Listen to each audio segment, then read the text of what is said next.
The sound of snapping branches and crumpling metal rang out in perfect unison, the sweetest melody I'd ever heard after months of harassment from our self-appointed HOA queen. I should have known moving into Oak Ridge Estates would come with strings attached, but nothing prepared me for Hurricane Karen.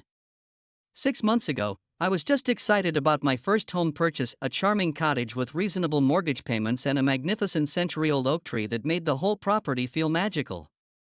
That tree was the main reason I bought this place, its sprawling branches providing perfect shade for summer barbecues and a sense of history few suburban developments could claim. Unfortunately, Karen Wilkins from across the street, treasurer of our HOA and proud owner of a gleaming white BMW convertible, declared war on my beloved oak from day one. According to her, the leaves were unsightly, the branches threatened property values, and my refusal to remove it was undermining community standards. Every week brought new violation notices, each more absurd than the last. Tree deposits organic matter on community roads, one read. Another claimed my oak was excessively tall for neighborhood aesthetics. Karen drove her point home during every HOA meeting, gesturing dramatically toward my property while parked strategically in her convertible, top-down, designer sunglasses perched on her immaculately highlighted hair. Little did she know that ancient oak had survived decades of hurricanes, developers, and previous homeowners. One determined HOA Karen wasn't going to be its downfall. Though ironically, Karen would soon discover exactly what falling down really meant. Oak Ridge Estates wasn't just any neighborhood, it was a premier planned community with exacting standards, as the welcome packet so proudly declared. Every mailbox matched in that peculiar shade of forest green that complemented the faux historic street lamps. Every lawn maintained at precisely 2.5 inches, every house painted from the approved palette of 16 nearly identical neutral tones. The neighborhood had sprouted up around my little cottage about 15 years ago, with developers somehow permitting my humble abode to remain while McMansions rose on all sides. The previous owner had protected the oak through some legal maneuvering I hadn't fully understood when purchasing. I was just grateful for the character it added to an otherwise cookie-cutter development. My cottage sat on a slight elevation, the magnificent oak dominating the front yard, roots spreading beneath a carpet of moss and native wildflowers I'd planted to reduce water usage. The tree was easily 80 feet tall, with a trunk 5 feet in diameter and branches that extended gracefully in all directions, some reaching nearly to the street. It predated not just the neighborhood but likely the town itself, possibly witnessing the area's transition from wilderness to farmland to suburban paradise over its century-plus lifespan. Karen's house sat directly across the street, a towering beige monstrosity with decorative pillars flanking an oversized front door. Her driveway gleamed perpetually, power-washed weekly by the neighborhood service she'd insisted everyone subscribe to, and pay for through HOA fees. And there, prominently displayed for all to admire, sat her prized BMW convertible. She rarely drove it, preferring her Range Rover for daily errands, but the convertible served as her status symbol, washed and waxed religiously every Saturday morning with the precision of a religious ritual. For 6 blessed weeks after moving in, I'd enjoyed my new home in relative peace. Then autumn arrived, bringing with it the first seasonal shower of oak leaves. They were beautiful, amber, russet, and gold drifting on the breeze, a natural confetti celebrating the changing season. Until one fateful Saturday when the wind shifted, sending a small cascade of leaves drifting across the street. I was raking my own yard when I heard the shriek. "Are you seeing this?"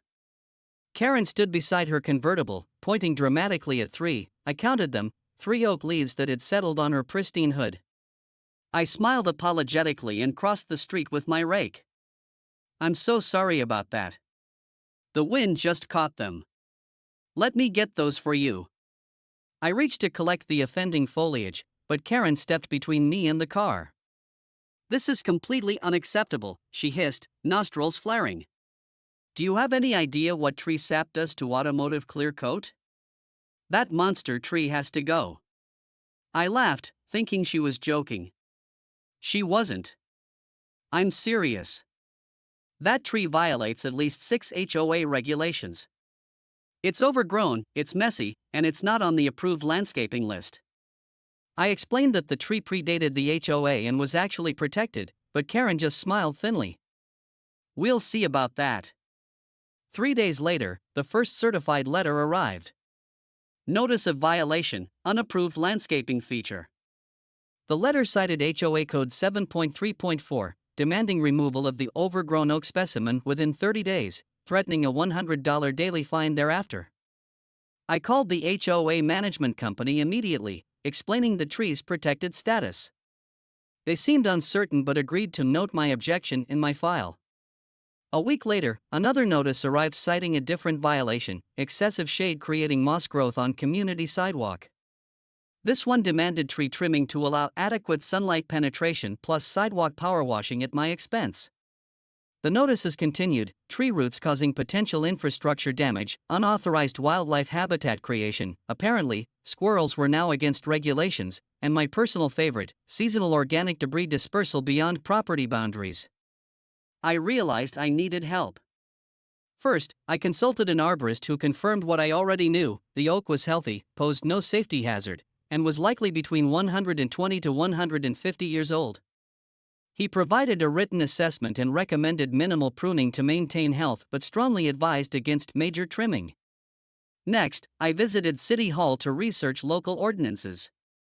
After hours digging through municipal codes, I found gold. Ordinance 1 2.5.7 protected all heritage trees, predating the city's incorporation in 1902. Trees meeting specific size requirements were legally protected from removal, and major trimming required city permits. My oak qualified on every measure. Armed with this information, I requested a formal HOA board meeting to resolve the issue. Karen arrived at the meeting with color-coded binders for each board member. For 45 minutes, she presented a meticulously prepared slideshow featuring close-up photos of leaves on her property, charts tracking debris accumulation rates, and projected costs of damages to community aesthetics. When my turn came, I simply distributed copies of the city ordinance, the arborist's report, and historical aerial photographs confirming the tree's age. The board president, a retired attorney who thankfully valued avoiding lawsuits over neighborhood drama, reluctantly sided with me. Karen stormed out, slamming the community center door hard enough to knock askew the framed Neighborhood of the Year 2018 certificate. The victory was short-lived. 2 days later, Karen cornered me while I collected mail. "You think you're clever, don't you? Those ordinances protect against removal, but they don't say anything about proper trimming. I've already filed complaints with the city about visibility obstruction at the intersection. One way or another, that monstrosity is getting cut back." True to her word, a city inspector appeared the following week. After a thorough assessment, he agreed that some minimal trimming of branches extending over the street would be reasonable but emphasized that any work required proper permits and certified arborists. He seemed impressed by the tree's health and suggested I apply for official heritage tree designation, which would provide additional protections. When I shared this with Karen during our next chance encounter, her face contorted in barely contained rage. "This isn't over," she promised. The situation escalated through winter and into spring. Karen began photographing my property daily, documenting every fallen twig. She redirected her lawn sprinklers to spray toward my driveway, claiming wind drift when confronted. Anonymous complaints about my garbage can placement, mailbox height, and even the color of my doormat flooded the HOA office. But the tree remained my hill to die on. I installed security cameras after finding unusual scrape marks on the trunk one morning. The footage revealed Karen examining the tree at 5:30 a.m., measuring its circumference and taking notes. I filed a police report for trespassing but decided not to press charges, hoping to de-escalate. Instead, I formally applied for heritage tree designation, which was approved within weeks given the oak's impressive history and condition. Last Friday, I left for an overnight business trip to the city. Before leaving, I noticed Karen watching from her window as I loaded my car. I thought nothing of it; her surveillance had become background noise in my life. When I returned Saturday afternoon, I turned onto our street and slammed on my brakes in horror. A truck with AAA tree service painted on the side was parked in my driveway. Two men in hard hats stood on hydraulic lifts, chainsaws buzzing as they attacked my oak's largest limb, a massive branch stretching toward the street. And there, directing them with animated gestures, stood Karen, clipboard in hand, her convertible parked proudly across the street as if to witness the tree's humiliation. I abandoned my car half on the sidewalk and ran toward my property, screaming for them to stop. Karen turned, her face momentarily registering shock before settling into smug satisfaction. "Oh, you're back early. Don't worry, I'm taking care of that hazardous limb you've been neglecting. The city approved the work order this morning." I knew immediately she was lying. The city wouldn't process permits on Saturdays, and they certainly wouldn't approve work without notifying the property owner. The workers paused, looking uncertainly between us.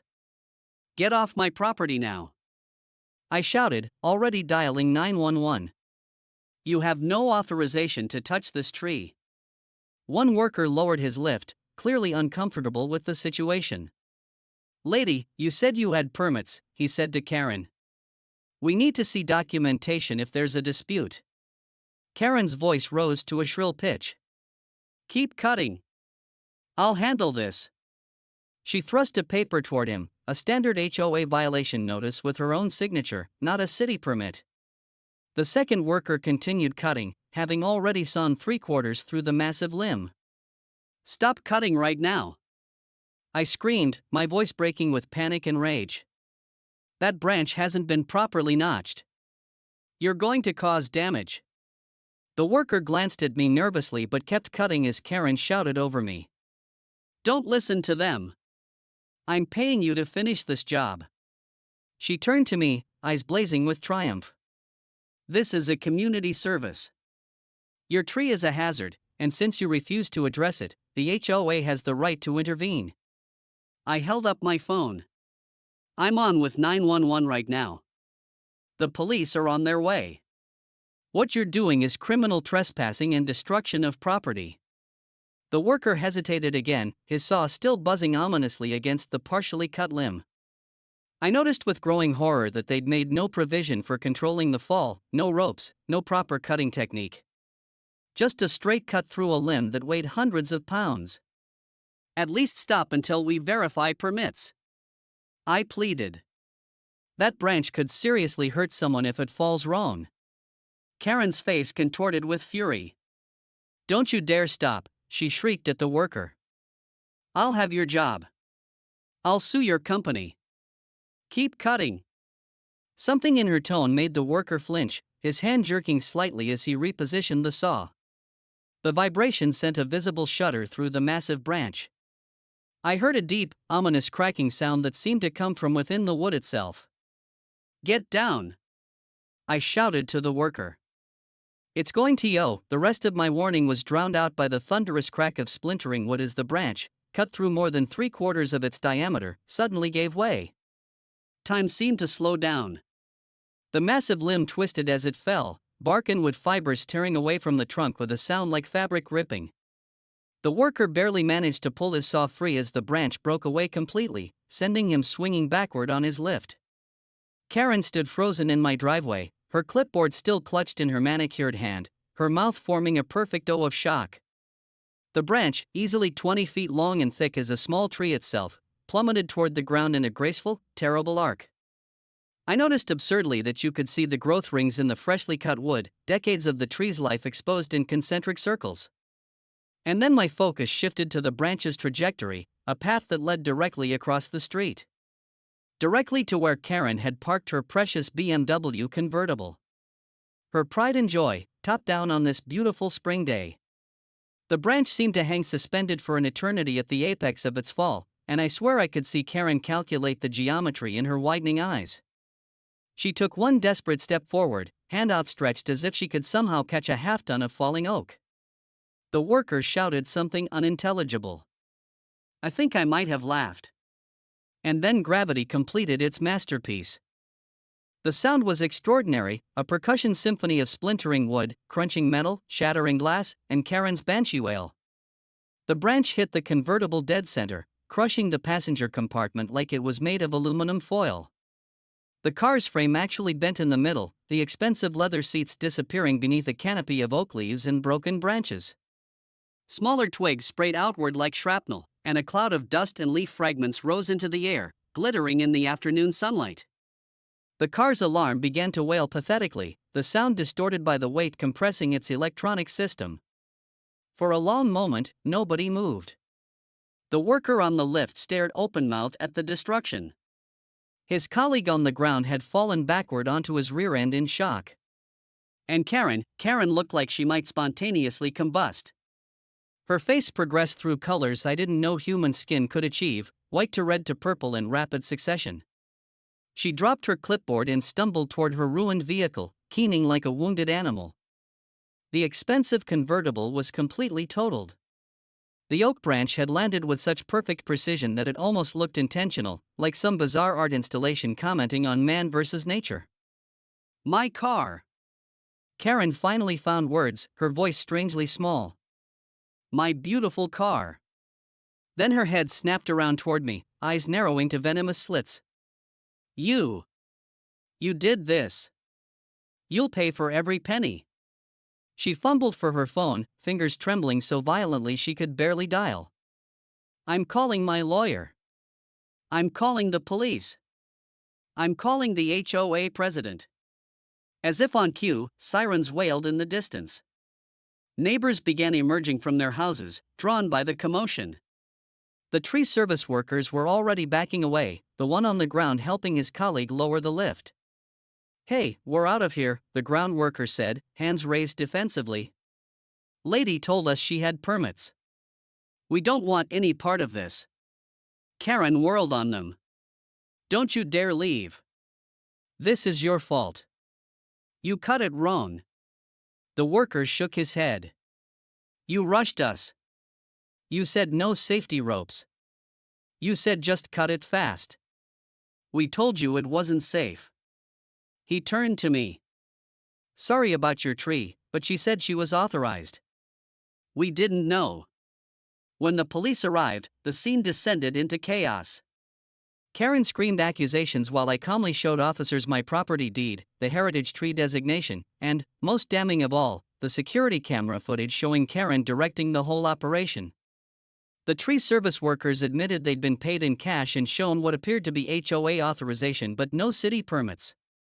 The responding officer, a middle-aged woman with tired eyes, finally held up her hand to silence Karen's tirade. Ma'am, from what I can see, you trespassed on private property and ordered unauthorized removal of a protected tree. The damage to your vehicle resulted from your own illegal actions. She turned to me. Do you want to press charges? I looked at Karen, her perfect hair now disheveled, mascara tracking down her face as she stood beside the wreckage of her status symbol. I'll think about it, I said. For now, I just want her off my property. Karen's lawyer arrived shortly after, a nervous young man who blanched visibly when he saw the security footage. He pulled Karen aside, and their whispered conversation grew increasingly heated until Karen stomped her foot and stormed back to her house. The aftermath unfolded better than I could have imagined. Karen's insurance company refused to cover the damages, citing intentional acts excluded from coverage. When she threatened to sue me personally, her own lawyer advised against it, as the security footage and multiple witnesses made her liability clear. The tree service company, fearing liability, quickly settled with me for damages to the oak, paying for a professional arborist to properly trim and treat the wounded limb. The HOA board, horrified by the potential liability of Karen's actions, sent me a formal apology and suspended her from the board pending a formal review. Most surprisingly, the neighborhood rallied around me. It turned out many residents had their own Karen stories, petty citations, arbitrary rule enforcement, and general bullying that had gone unchallenged for years. Mrs. Abernathy from down the street brought me a homemade pie and whispered, I've been waiting 3 years for someone to stand up to that woman. Mr. Chen from across the park helped me install better security cameras. Even the HOA president, a normally aloof retired banker, stopped by to admire the oak and share stories of trees from his childhood home. 3 months later, the HOA voted to adopt new bylaws specifically protecting established trees and limiting the board's authority to issue violations without full committee review. Karen eventually sold her house and moved away, unable to face the neighbors who now openly waved to me when passing my yard. The oak tree recovered nicely, though it bears a scar where the branch was properly trimmed and sealed by a real arborist. Sometimes I sit beneath it on summer evenings, enjoying the dappled shade and the quiet street. The perfect spot is right where I can see my new neighbor across the street, a young family with 2 small children who ask permission to collect acorns from my yard. And sometimes, when the wind blows just right through the oak's remaining branches, I swear I can hear it laughing. As for Karen, I heard she moved to a condo with strict no plants rules. She drives a sensible sedan now, one that fits neatly into covered parking, safe from falling branches and the inexorable justice of old trees.